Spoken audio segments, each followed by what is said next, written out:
So, somewhere along the way, people started saying NBA defense was bad. But NBA defense didn't just fall off and start allowing players to score. Simply put, it got solved.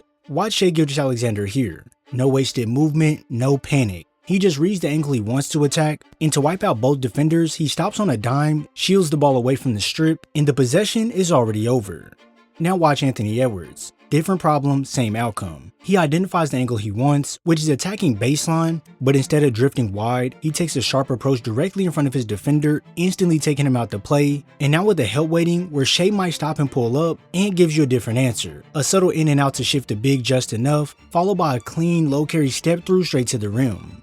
And this is why I showed you these plays. These players aren't unguardable because of one move. They're unguardable because every decision you make creates a weakness, and Shai and Ant aren't the exception, they're the highlighters. Because across the NBA, driving, shooting, and passing are so intertwined that stopping one threat almost always means surrendering another. And that's what makes modern NBA players unguardable.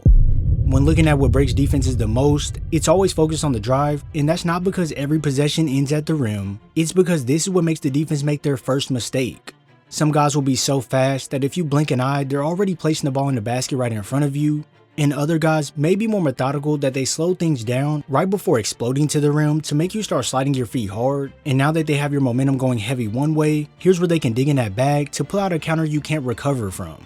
This art of getting to the basket is never one size fits all. Every player that the defense matches up with is going to have an arsenal that goes beyond surface level. And trust and believe, if you aren't prepared for it, some guys will make sure you wake up. Yeah, it's not a game when dealing with guys who can mix you up in different ways. To combat this, defenses will try and take away angles from guys when they break away from their man, but here's where that change in direction comes in handy to still get to your destination. And although the defender stays with Maxey all the way to the basket, here's another counter with a high placement over the contested kiss this off the glass. Changing directions like this not only allows you to continue downhill, as if it happens from further out, you can totally take the big out to play, and once getting to the middle of the floor, you have many different options. For one, you can continue to the basket to grab the bucket. 2, you can slice through like a knife to then crack open some fine aged wine. And last but not least, it allows you to move the defender off your path to get to your spot, and now you can rise up to bury it home. Quickly you start to forget this all comes from initiating a drive, and this is only from changing your attacking angle. There's players that can break defenders better than others when using this shift, but what happens when it's not an abrupt direction change and instead it's a game of pace? Well, now you can defeat doubles that try and stop you by making them feel welcome with that hezzy, and right when they're committed, here's where an angle to attack the basket appears for you to go slam it through.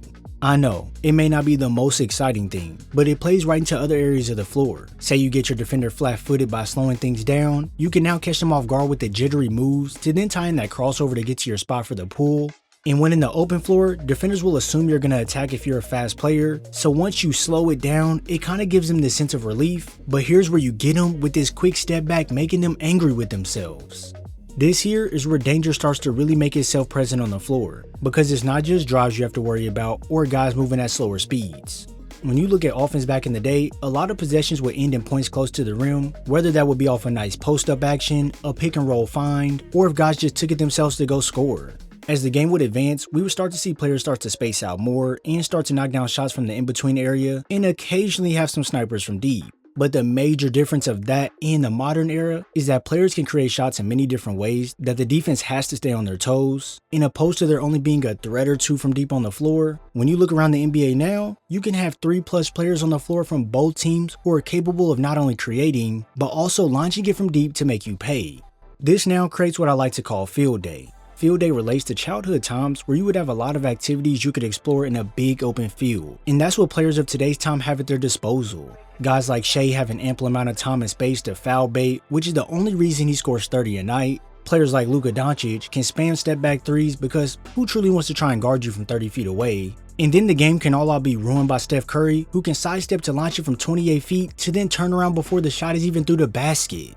Hopefully you see what I did there. I don't actually think that this field day concept has made the game of basketball worse like some people may think. Feel free to debate it, but I think it has opened up the league to be more creative than we have ever seen in history. Now this isn't to discredit the game before us, because that's the foundation, but through evolution, you start to see the game in a different picture when you see it from further out. Now there is a key thing I want to talk about that makes teams even harder to guard than errors before, and this may make you want to place trades on teams to win games and not feel like you're rigged. So that's why you got to delete all those traditional sports books and come join Polymarket. They're the largest prediction market where you can use the knowledge from my analysis to make trades at real time on any game in any state. Like when the Rockets started to come back when they were down by double digits, you could have bought in knowing that they would play with some intensity to pull off that comeback and got a nice W. And Polymarket makes it easy by displaying odds as percentages, and you don't get locked out like other sportsbooks will do to you, which means you can cash out at any time during the game or get in on the action at any time. Here's how simple it is to make a trade, as I took the Rockets to beat the Spurs at 62% odds for a nice payout when they came back. If you were to win big on any other sportsbook site, they'll take away $9 in fees, but Polymarket only takes away 10 cents. So yeah, use my code MASTERY10 for $10 free when you sign up. No credit card, no deposit. Just make sure you use my code and come join the revolution with Polymarket. Now while this field day of spacing makes individual scoring look easy, it actually unlocks one of the most lethal weapons in the modern era, and that is the evolution of the pass. See, when players are this dangerous from 30 feet out, defense becomes a game of pick your poison. Back in the day, a double team happened in the post or in the mid-range, which is close enough for the defender to still get back to their man a lot easier. But today, because of the shooting gravity I just showed you, doubles are happening from further and further away from the basket. Like when you trap a guy like Luka far away from the rim, you aren't just doubling a player and taking away a scoring opportunity. You're vacating an entire zip code of the court, and that's where the defense completely breaks. When the floor is this spread, the recovery time for your defender isn't just a step, it's a much longer distance that becomes a hassle to cover. You'll see guys look like they're trapped, only to fire a quick zip pass across the court to the opposite corner, and with that ball moving at 40 miles per hour, nobody on the court can get back quick enough, and that's why coaches harp on moving the ball more than over dribbling. And it's not just the home run plays either, as the short roll pass can pick apart the defense because teams are so terrified of the ball handler scoring that you now see the rise of slick bounce passes right past defenders and the dump offs once getting in the paint. All of this is truly a domino effect. The scoring threat creates the gravity creates the space, and the space creates passing lanes that didn't even exist 10 years ago. I know this is basketball, but at times it looks like we're seeing quarterbacks out there. You've got centers throwing overhead outlet passes like it's nothing, 6'9" guards threading the needle, and guys putting it right on the money from half court for emphatic connections. This stage of offense is where players become unguardable, as they aren't just beating their man anymore, they're manipulating all 5 defenders like puppets on a string. Every drive is a setup, every shot keeps the defense honest, and every pass shows you that guys are always one step ahead. At this point in basketball, it's not that the game is broken or defense flat out suck. It's just being played at a higher frequency. It's faster, it's wider, and it's more creative than it's ever been. So next time you see a team put up 130 or 140, don't just blame effort of the defense. Because although that can play a slight factor, recognize the art. Recognize that you're watching the most refined version of basketball to ever hit the hardwood. Let me know in the comments what you guys think of today's NBA. As always, if you enjoyed the video, be sure to drop a like, subscribe, and turn on post notifications so you're first to know when I upload. I thank you all for your support, and I'll see you in the next video.